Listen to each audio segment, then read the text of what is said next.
ETF index mutual funds నేర్చుకుని stock మార్కెట్లో రాణించాలనుకుంటున్నారా? వెంటనే ఈ నెంబర్కి కాల్ చేయండి.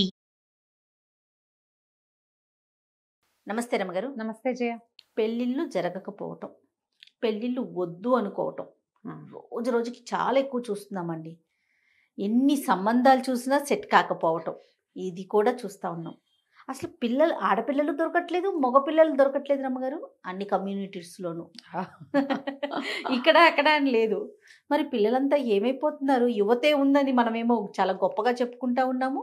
నిజంగా రమ్మగారు అసలు పిల్లలే దొరకట్లా, ఇటు దొరకట్లా అటు దొరకట్లా. 15 మంది మగపిల్లల సంబంధాలున్నాయి నా దగ్గర. ఓహో 15 మంది, 2-3 ఆడపిల్లలు ఉన్నారు. ఈ 15 మంది అబ్బాయిలు ఈ 2-3 ఆడపిల్లలకి సెట్ గారు.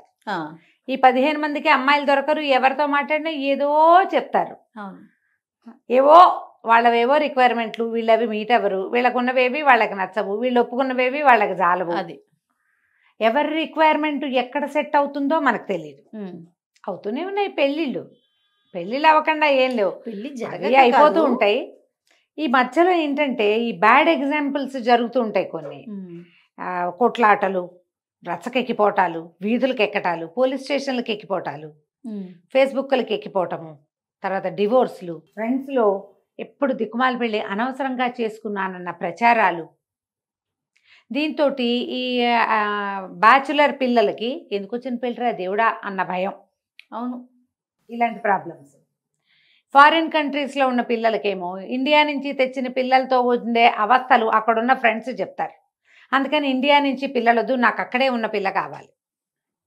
మళ్ళీ అక్కడే ఉన్న పిల్లలు వీళ్ళు ఎవరితోటైనా ఉంటున్నారేమో, ఎవరితోటైనా ఇదవుతున్నారేమో, వీడుంటాడు అది ఉండకూడదు అనుకుంటాడు. ఇదో ప్రాబ్లం. ఆడపిల్లలకు కూడా ఇలాంటివే. వాళ్ళు ఆల్రెడీ అక్కడ ఉంటారు.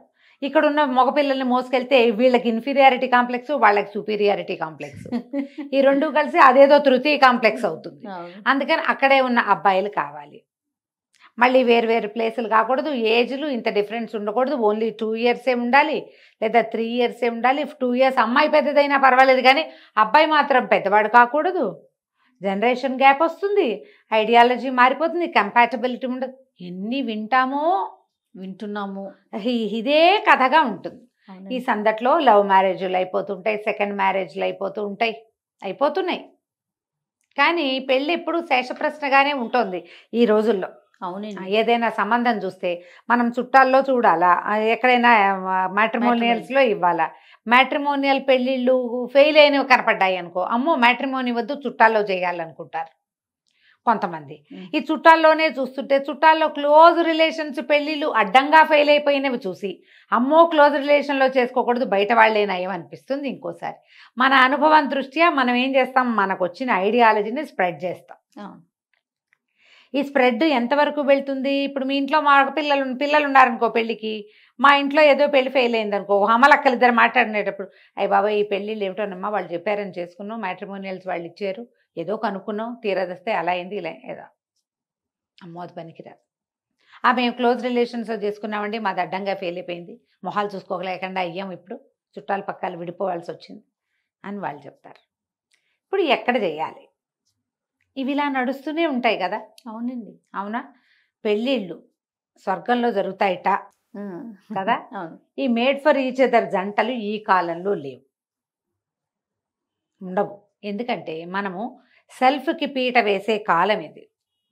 అమ్మాయి సెల్ఫిషే, అబ్బాయి సెల్ఫిషే, అమ్మాయి అమ్మా నాన్న సెల్ఫిషే, అబ్బాయి అమ్మా నాన్న కూడా సెల్ఫిష్గానే ఉంటారు. లోకమే అది ఇప్పుడు. ఈ సెల్ఫిష్ వ్యవహారాల్లో ఏదో రకంగా సర్దుబాటు చేసుకుని పెళ్లి చేసుకోవాలి. ఇందులో ఈ మొత్తంలో ఇంకొకటి ఉంది సినేరియో, వేరే కథ ఒకటి ఉంది. జాతకాలు, కుజదోషాలు, ఈ 2 జాతకాలు కుదరలేదు, పాయింట్లు చూస్తారు కొంతమంది, నక్షత్రాలే లెక్కబెట్టి అసలు నక్షత్రమే కలవలేదని మానేస్తారు ఇంకొంతమంది. ఆయన ఎవరికో గురువుగారు చూపిస్తారు, గురువుగారు అఖండ బ్రహ్మాండంగా ఉంది, 32 పాయింట్లు కలిసాయి అంటారు. కితనే గుణ్ మిలే అంటుంటారు హిందీ వాళ్ళు కూడా, బహుసారే గుణ్ మిలే అంటారు. ఈ గుణాలన్నీ కలిసినాయని పెళ్లి చేసుకుంటారు, తనేస్తుంది పెళ్ళి. ఇప్పుడు గుణాలు ఎక్కడ కలవలేదే, అక్కడ జాతకాలు చూసినా ఫెయిల్ అవుతాయి, చూడకపోయినా ఫెయిల్ అవుతాయి. చూడకపోయినా సక్సెస్ అవుతాయి, చూసినా సక్సెస్ అవుతాయి. సక్సెస్ ఆ పెళ్లి మీద రాయబడి ఉంటుంది కానీ ఆ ప్రత్యేక పెళ్లి మీదే దాని సక్సెస్ ఆధారపడి ఉంటుంది. అందులో ఫ్యామిలీస్ సర్దుకునేవాళ్ళు, పెద్దవాళ్ళు మంచి మాట చెప్పేవాళ్ళు, పిల్లలే సర్దుకునేవాళ్ళు, పర్వాలేదులే ఇలాగే ఉంటాయి అని ఆలోచించుకునేవాళ్ళు, లేదా ఎవరైనా మంచి సలహా చెప్పేవాళ్ళు, నలుగురు పెద్దవాళ్ళు కూర్చుని కలిపేసి ఏదో పర్వాలేదు అలాగే ఉంటుంది ఇంతేనని చెప్పి ఉంటే ఆ పెళ్లి ముందుకెళ్తుంది, లేకపోతే లేదు. మళ్ళీ ఈ సందట్లో ఇంకో సినేరియో ఉంది. అబ్బాయిల తాలూకు తీవ్ర ప్రకృతి, అమ్మాయిల తాలూకు తీవ్ర ప్రకృతి. ఇందులో వీళ్ళ మెంటాలిటీసే కాకుండా వీళ్ళకుండే మానసిక సమస్యలు. ఓకే. మళ్ళీ అందులో ఇంకొక పాయింట్ కూడా, ఈ అమ్మాయిది కానీ అబ్బాయిది కానీ డిస్టర్బ్డ్ ఫ్యామిలీ హిస్టరీ. వాళ్ళ ఇళ్లలో చూసుంటారు అత్తగారులు రాక్షసులుగానే ఉంటారని, పెళ్ళామంటే పిశాచమని, ఏ మగవాడైనా వాడిని నమ్మకూడదు మగవాళ్ళని. అందుకని పెళ్లి చేసుకున్న దగ్గర నుంచి మొగుడు మీద అనుమానంగానే ఉంటుంది. పెళ్ళాన్ని ఎంకరేజ్ చేయకూడదని ఉంటుంది మగవాడికి. అత్తగారు అసలు ఆవిడ అంటే అందని, అందంటే అందని, నుంచుంటే నుంచుంది, కూర్చుంటే కూర్చుంది. అత్తగారులు ఇలాగే ఉంటారు. వాళ్ళు ఏమన్నా తప్పే, నుంచుంటే నుంచున్నామంటారు. ఇదే గోల. ఇప్పుడు ఇన్ని సినేరియోల్లో ఈ గోలల్లో పెళ్ళిళ్ళు సక్సెస్ అవుతాయా లేదా అనేది క్వశ్చన్ మార్క్. సరే, ఇన్ని క్వశ్చన్స్లో అసలు క్వశ్చన్ ఏంటి? అసలు క్వశ్చన్ ఏంటంటే పెళ్లి కావాలంటే ఏం చేయాలి, ఏ దైవ దర్శనం చేసుకోవాలి? పెళ్ళి కావాలన్నా, పెళ్ళి సక్సెస్ కావాలన్నా 2 విధాలు చేయాలి. వివాహాలు కావట్లేదు అంటే సాధారణంగా పెద్దవాళ్ళందరూ చెప్పేవి 2-3 ప్రత్యేకమైన దైవ దర్శనాలు. ఒకటి ప్రఖ్యాతమైన మురమళ్ళ వీరభద్రేశ్వర స్వామి దేవస్థానం, భద్రకాళి సమేత వీరభద్రేశ్వరుడు. మురమళ్ళ మనం ఇది వరకు చెప్పాం ఈ మాట. మురమళ్ళలో నిత్య కళ్యాణం, పచ్చతోరణం, ఎక్కడా శివుడికి రోజు కళ్యాణం చేసే దాఖలాలు ఉండవు. కానీ అక్కడ మాత్రం వీరభద్రేశ్వరుడికి ప్రతిరోజు భద్రకాళితోటి వివాహం జరుపుతారు. అక్కడ వివాహానికి వెళ్ళి స్వామివారికి దండం పెట్టుకుని మా పిల్లలకి పెళ్లి జరగాలని ఆ పూట అర్చన చేయించుకుని అడిగి వస్తే పిల్లలకి వివాహాలు అవుతాయని మళ్ళీ వెళ్ళి కళ్యాణం జరిపించాలి అక్కడ ఆ పిల్లల్ని తీసుకుని వెళ్ళి. ఇది లెక్క. అయితే ఇందులో 80% అవుతాయి జయ. మేము వెళ్ళామండి మాకు అవ్వలేదు అని చెప్పిన వాళ్ళు కూడా కొంతమంది కనపడతారు. వాళ్ళకి అక్కడ కూడా సెట్ కాని జాతకాలు పాపం వాళ్ళవి. అది మనం చేయగలిగేదేం లేదు. కానీ ఇలా మొక్కుకుని పెళ్ళిళ్ళు అయిన వాళ్ళు మా వాళ్ళలోనే ఎంతమంది ఉన్నారో. మురమళ్ళలో మళ్ళీ చేయించాం మేము వెళ్ళాం అని చెప్పేవాళ్ళు. మన కామెంట్లు కూడా అలాంటివే వస్తాయి. ఒకటి మురమళ్ళు అయితే ఇంకా 2-3 పద్ధతులు ఉన్నాయి. ఈ 2-3 పద్ధతుల్లో ఒకటి సీతా కళ్యాణం జరిపించడం. నవమి ఇప్పుడు శ్రీరామనవమి నాడు సీతా కళ్యాణం, సీతారాముల కళ్యాణం జరిపిస్తే పిల్లలకి వివాహాలు అవుతాయి. ఓకే. ఇప్పుడు అంటే రాముల వారి దేవస్థానాల్లో కళ్యాణం జరిపే విధానం ఉంటే పౌర్ణమి నాడు కళ్యాణం చేసే దేవాలయాలు ఉన్నాయి కదా. ప్రతి పౌర్ణమికి సీతారామ కళ్యాణం చేసే దేవాలయాలు వెతకండి. నాకు ఒంటిమిట్ట రామాలయంలో కూడా చేస్తారు. అది సీతా కళ్యాణం చేస్తారా లేకపోతే పౌర్ణమికి అభిషేకమో నాకు గుర్తులేదు, కానీ ఇలాంటిది ఉంది. ఇట్లా మీరు కనుక్కోండి. మీ చుట్టుపక్కల దేవస్థానాలు ఉంటాయి కదా, మన ప్రాంతంలో ప్రఖ్యాత రామాలయాలు. కళ్యాణం నెల కళ్యాణం జరుగుతుందా కనుక్కొని అక్కడ కళ్యాణాలు జరిపిస్తే పిల్లలకి వివాహాలు అవుతాయి, ఆడపిల్లలకి ముఖ్యంగా. తర్వాత ఇంకా సుబ్రహ్మణ్యేశ్వర స్వామి కళ్యాణం జరిపించినా కూడా వివాహాలు అవుతాయి.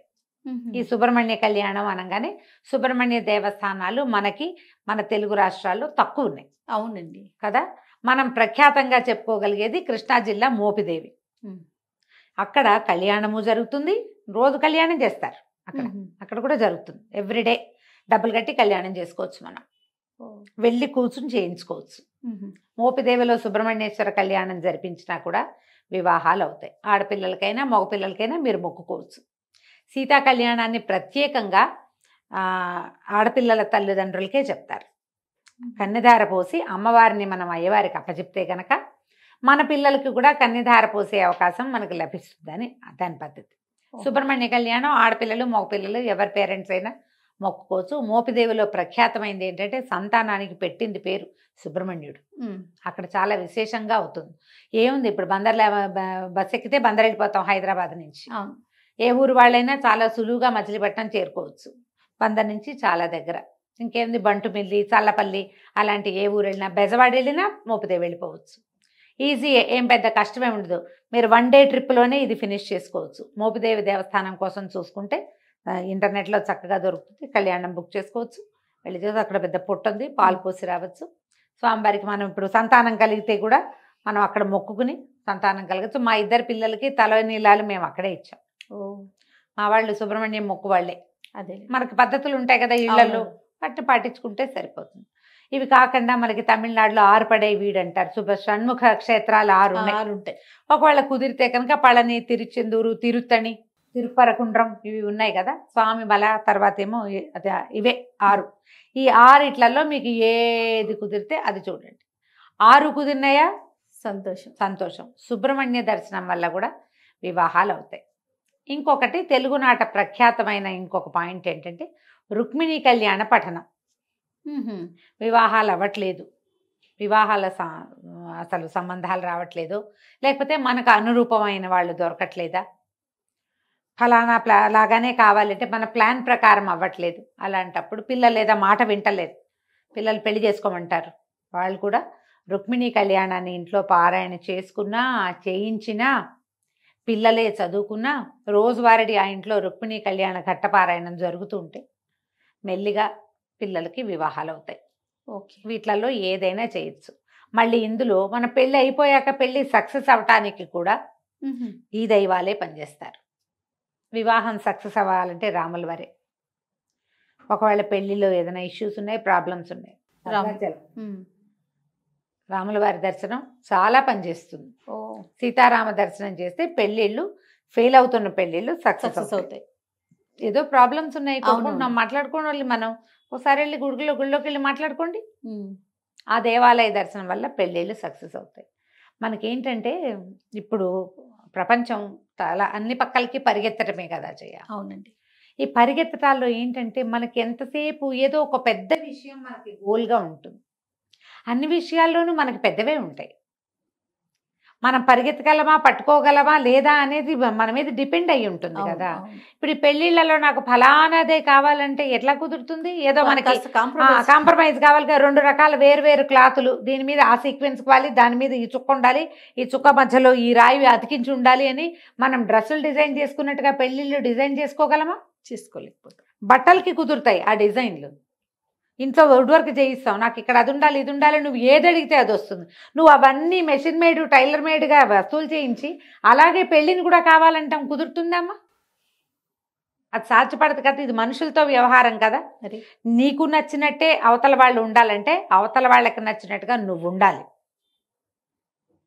ఈ పాయింట్ ఉంది కదా. మనం ఈ వస్తుభ్రాంతిలో పడి మనుషుల తాలూకు సహజమైన భావోద్వేగాలని మర్చిపోతున్నాము. అవును, ఆలోచన మార్చుకోవాలి కొంచెం. పెళ్ళి చేసుకోవడానికైనా పెళ్ళి సక్సెస్ చేసుకోవడానికైనా అది లైన్లో ఉండాలంటే అవతల వాడు మనిషి లేదా అవతలది మనిషి, దాని ఐడియాలజీ, వాళ్ళ ఉద్దేశాలు, వాళ్ళ పెంపకం, వాళ్ళ సమాజం, ఇవన్నీ కూడా పాయింట్స్ ఉంటాయి కదా. అవును, దాని మీద కొంచెం సరిగ్గా ఆలోచించి నిర్ణయించుకుంటే చక్కగా వివాహాలు అయిపోతాయి. తప్పకుండా రమ్మగారు. అంటే ఈ 3 చెప్తారు, అంటే రెమెడీస్గా మనం మాట్లాడుకుంటే కనుక తప్పకుండా. రైట్ అండి. నమస్తే. నమస్తే జయ.